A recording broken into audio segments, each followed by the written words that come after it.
কিরে, আজকে তো কোচিংয়ে যেতে পারলাম না, স্যার কি পড়ালো?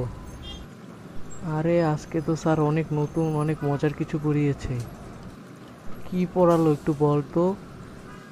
স্যার তো আজকে উন্নত প্রাণী আর ইতর প্রাণী বুঝিয়েছে।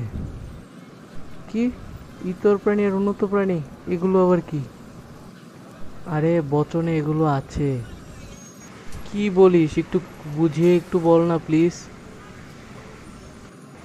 আচ্ছা, তাহলে তোকে আমি একটা উদাহরণ দিয়ে বুঝাই। যেমন ধরে নে, ইতর গরিলা, উন্নত গরিলা। ও, এবার বুঝলাম।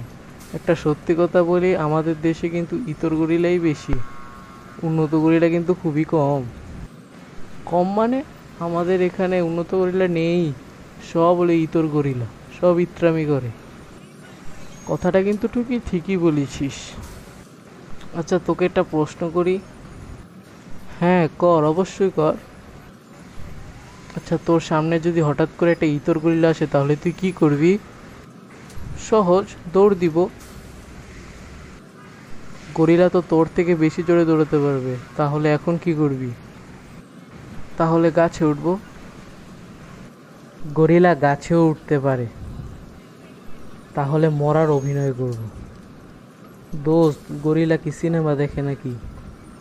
না, কিন্তু আমি অভিনয় এত রিয়েল করব যে সে কনফিউজই হয়ে যাবে।